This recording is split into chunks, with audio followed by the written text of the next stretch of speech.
Hey guys, welcome back to Ollie Talks Airsoft.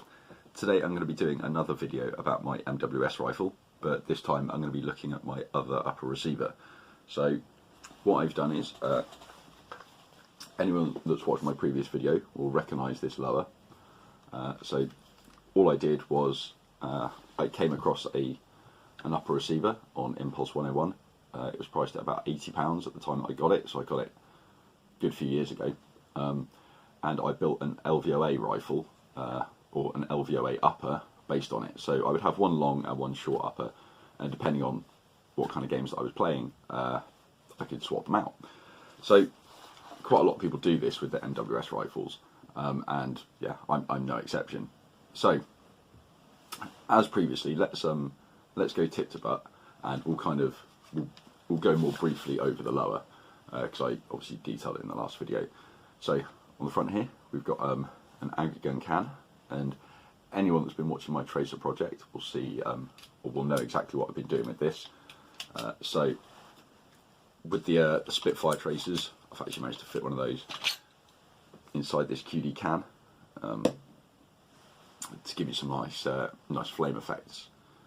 So also we do have a war comp on the front here. So this is a replica of the Surefire, and I have timed it for a right-handed shooter as well. So if I show you the top-down view, you can see that most of the holes are on the right-hand side.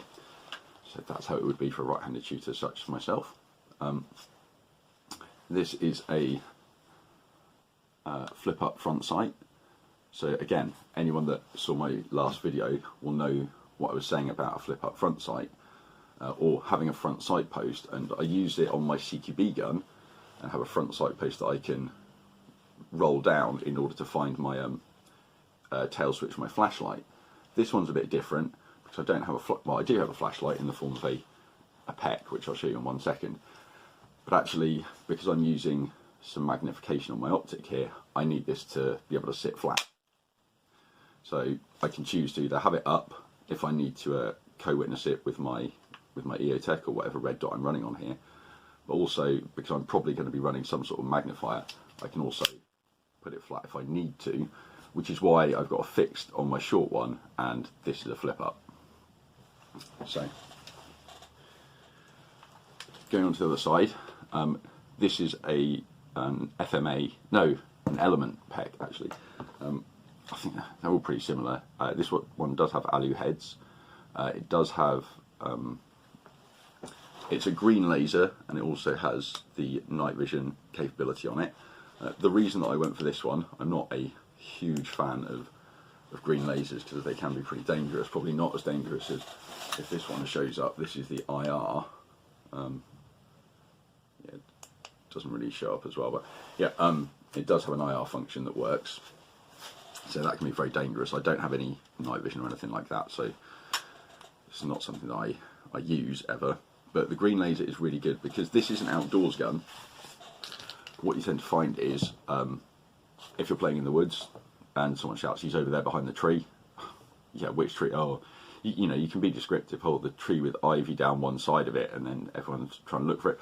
Or you can put a very clear laser dot onto the tree that the guy's hiding behind. So you don't actually, in airsoft, you don't really use lasers for aiming.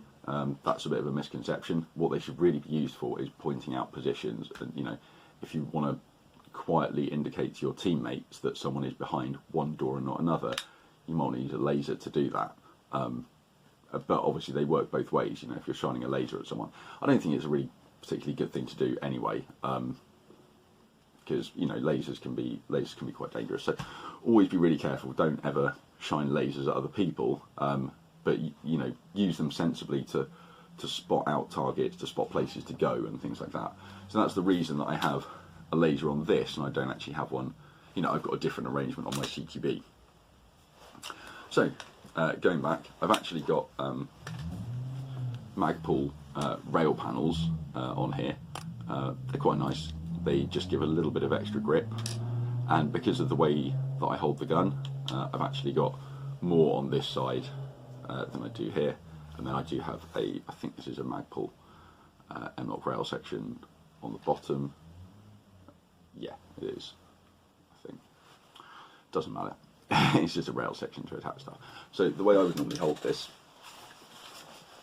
would be like this. So as you can see, basically I C-clamp it, and all of my points of contact on the front are basically where the grip, where the extra grip tape is. So really excellent. This is a really nice rail as well.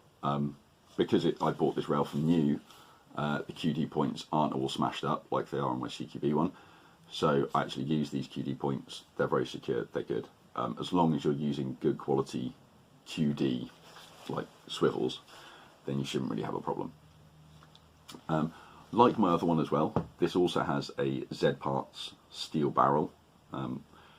Gives a lot of weight to the front end, makes it feel a lot more sturdy, and also adds a little bit to the look.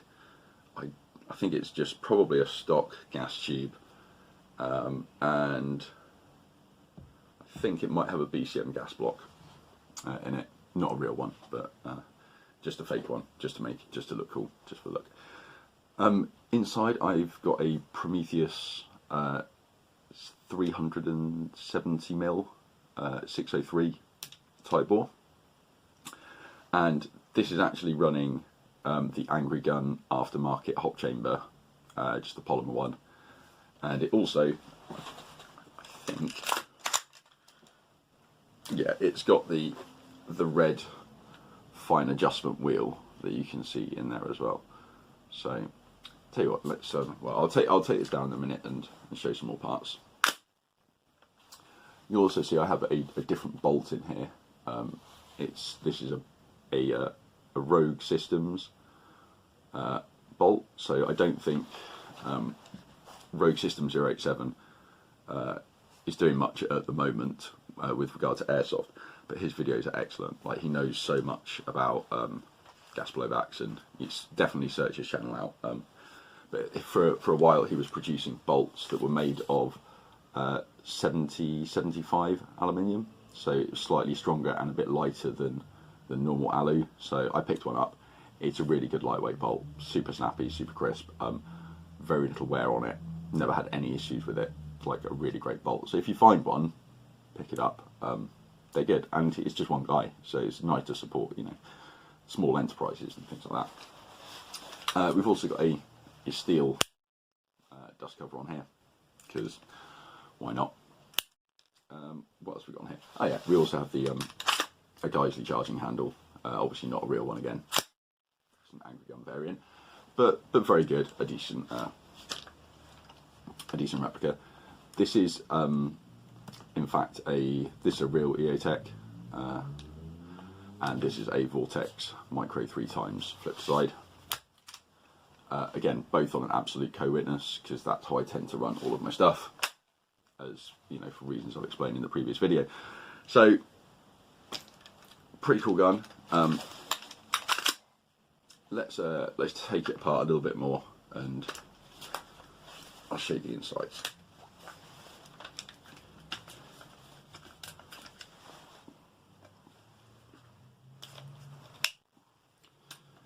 Okay, so we're not really going to look too much at the lower. Most of this stuff is stock in here. I've done quite a lot of things over the years, and actually the stock system's really good. So this is our bolt and charging handle. Yeah, this is in stark contrast to this bolt here, where I've added a steel weight to the back of it to make it as heavy as possible. This is just designed to be super lightweight. Basically, if I'm going to be shooting using magnifier or anything like that, I want to reduce the amount of recoil that I'm going to have to deal with as much as possible. So I wanted a lightweight option and a heavyweight option. So heavyweight, basically just more fun, like maximum recoil, maximum fun. This one is for when I'm going to be taking shots at distance and I need to be able to track that BB through the scope without it sort of wobbling about all over the place. So again, that's a reason to use like good clear optics, but it's also a good argument for, you know, swapping out to a plastic buffer, you know, the original one that came with it, and using some sort of like lightweight bolt option. Again, in here, I think I'm actually using, you know what, I think this is one of the Angry Gun complete adjustable nozzles that I've got in here. I've not run it too much, so I'm not going to pass judgment on it yet. But as I said in my last video, I think one of the best ways to go actually is using stock TM nozzles, and I've got one of the GMP, I've got a red GMP rocket valve in one of them, and it's got 3 different points of adjustment on each valve. I'm kind of tempted to pick up all of them and just do some testing and just see exactly what happens, because in my experience, whenever you have some sort of end pass or some sort of adjustability, it's great, but it's never that stable. Just in my experience, I've just never had anything that's just been as stable as I've wanted it to be. You know, whereas, you know, if you've got a stock setup and maybe it's shooting a little bit too hot, well, it will be very consistently shooting a little bit too hot. So if you can do something to just knock it down a little bit, so, you know, you could potentially like trim the spring, trim your rocket valve spring, so that essentially when the gas goes up into the system, it's going to take less pressure to close off that valve and stop the gas going down, and then more will just go backwards. Do not do anything like that unless you know what you're doing. So yeah, I think probably the way to go is picking like fixed rocket valves and going with those. So one of the most important things to talk about with something like this, to be honest, and with my other one, is like what kind of weight of BB are you going to be chucking through it, and what kind of results are you going to get with the different weights. So the minimum that I would really use on something like this, where it's a 14.5 barrel, 13-inch rail. This gun is shooting at, I think it's about 270 FPS with a .32. So that's low, basically. But this is, please, sorry. This is why you've got to this is why you have to account for dual creep, and you should always be sort of testing, or you know, if you've got a chrono, be chronoing on the heaviest weight of BB that you're thinking about using, because that's where you really kind of come unstuck with using a gas rifle or something. You know, on a hot day, by the time it hits lunchtime, your gun's not going to be shooting the same as it was in the morning, and like ultimately on the field, you're accountable for your own gun, and you're accountable for being responsible for that being within the field limits. And you know, I've had it before where, you know, I've known that partway through the day, my gun is not shooting the same as how it did in the morning. Luckily for me, I've got a few different bolt options and a few different uppers and things, and so I can go and ask to like re-chrono, and I can say, look, I'm going to switch out for this, can I just re-chrono this upper like with this other bolt? Because the whole point of the game isn't to go out and hurt people, it's to go out and have fun. And ultimately, if you're playing with something that's running at 120%, you're not playing on a level play. That's not fair. Like, what? There's no skill in that. You know, there's no skill in going out with an overpowered gun. So you should always be trying to like work within your limits. So what I've found to be the best is .32s will give me the best performance. I tend to use .28s in game. There are a couple of reasons for that. One is I'm not a complete bastard. .32s, like they slap when they hit people, like they hurt quite a bit more. It doesn't sound like a huge difference, but the weight really does carry down range. Unless it's a particularly windy day, I tend to stick with .28s. .28s are also quite economical. People tend to think, you know, there's a bit of a jump from going from .2s to .25s to .28s, but probably the biggest jump that you'll see is going from .32s upwards. Like anything above a .32. .32s are still kind of affordable, especially in a gas rifle where, you know, you've got 35 round mags.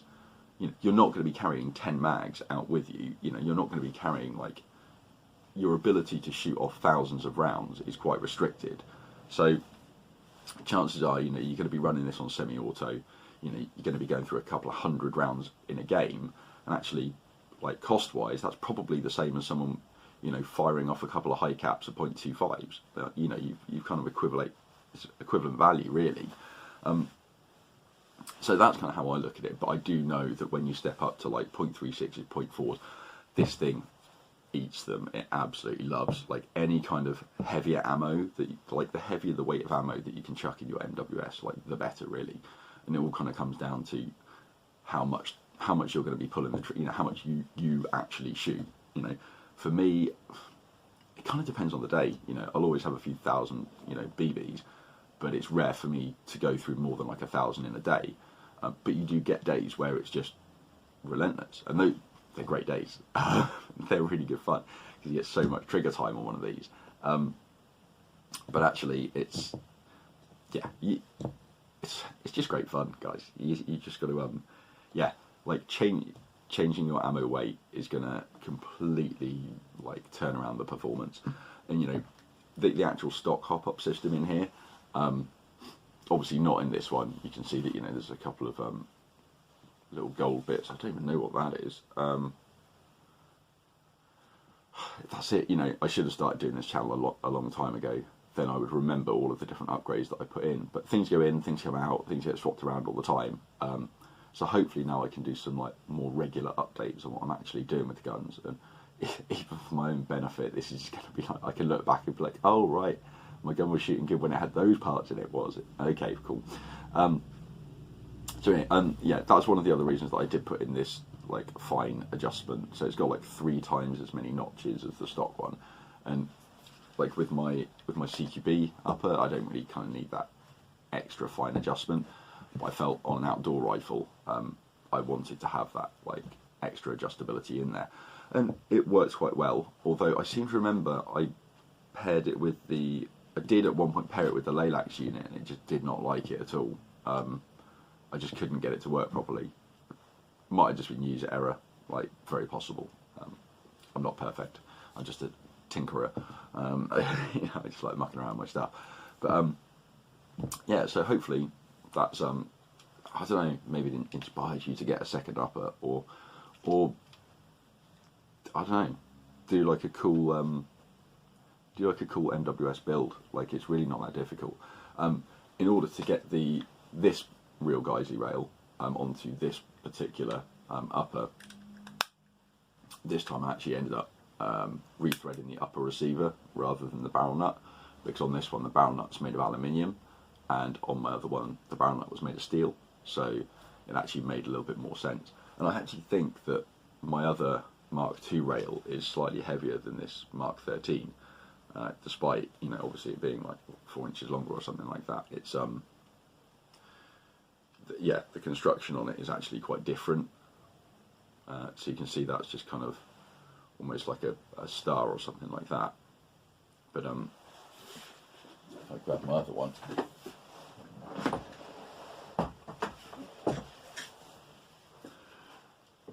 if you look at that one, you can see there's like a bit more to it. You've got like extra reinforcement parts down here. Pretty cool. That's not the part of the gun that you really want to be looking at, but never mind. So yeah, the last thing I'm going to cover off is how much all this weighs. So the CQB rifle was, I think I said it was like 3.5 kilos, and then 4 once you put the mag in. This one comes in with the mag at like 4.7, so just shy of a 5 kilo rifle. So like, no joke. If you're slight, if you're quite small, I'm about 6 foot, so for me it's okay. But I do still feel it, by the end of the day of carrying this around, especially with like a 14.5 steel barrel, putting a can on the end of it as well. Maybe for the first couple of games, yeah, but after that, like, nope, too heavy, like too much weight. Again, having a rail section here means that if the gun is starting to get heavy throughout the day, I can always put on like a QD foregrip or something like that. I also do have an M203 grenade launcher, which attaches on a rail system, which I can just put on here. And I've got a tag launcher, or I've got a couple of tag launchers. I've got the gas one and a CO2 one. So I could do a review on that at some point, actually, because the tag ones are pretty cool. But if I was going to make any suggestion on the tags very, very quickly, just buy one CO2 launcher and then the fist filling station. Like, that's the better way to do things, in my opinion. But I'll do a whole video explaining all that. But anyway, yeah, this was a look at my my other MWS kind of upper that I built. Yeah, it's a cool little project. It doesn't take it's not too hard to like source all the parts, and the fact that you can basically build an entire MWS rifle from aftermarket parts. It's like a high capper now. I think it's the only rifle where you can just go out and, yeah, you don't have to buy a single TM part, and you can build a TM MWS spec rifle. And I'm going to be doing a video on how I did that as well. So I have shown that, shown off my F1 in a couple of other videos. It's just popped in very briefly. So I will do a video on that at some point, because I've basically got it set up how I want. But what I haven't done yet is all the testing that I want to do with it. So I don't really want to bring something to everyone until it's tested. So one of the last things I wanted to kind of say about this was actually one of the reasons that I'm using steel barrels in here is that I found that actually you get very, very little play. I know that some of the like VFC rifles, people have had, you know, barrels that are kind of like wobbling around all over the place. These Z part steel barrels, you know, I'm putting a fair amount of pressure on there, and it's maybe moving a mil, and that's on a 14.5 barrel. So that to me that's pretty good. I've hit this against walls, I've hit it against trees. Hasn't no sort of shift in anything. It's just maintained and just stayed exactly the same as it is. So I do like that, because it does give me, you know, a bit more security kind of thing. It's a bit more visible, to be honest, on my other upper, because it tends to be scraped down walls. This tends to be a bit more outdoors, and it's also a bit newer as well. And I had it from new. Yeah, I did think the Mk13 was pretty cool though. I don't know, there's something about it. I like the fact that it had the quad rails at the front. It was blank all the way down, but it had the rail at the top. I don't know. Each to their own, isn't it? You know, some people see stuff that they love. I wasn't a big fan of the like Noveski key mod rails. I didn't think they looked that good. But other people love them. So, you know, each their own. So anyway, there you go, guys. That was just another look at another of my MWS setups. As I said in the other video as well, we are going to have, I am going to be getting a second lower receiver, so I'm going to have to figure out what I'm going to do with it. And I do actually have a bunch of upgrades sat in a box next to me, which have gone in and out of some of these rifles. So I should be able to do a video on just how you take the trigger box apart and things like that.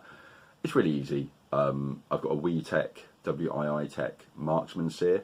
That was one of the first upgrades that I ended up buying for the MWS all those years ago, to try and sort out like the shitty trigger, and it did really well. So I'm thinking I'm going to get this new lower, probably do a bit of testing on it, and then probably immediately start tearing it apart and replacing and upgrading bits, just because I've got them sat here, so I might as well. But anyway, until the next video, take care.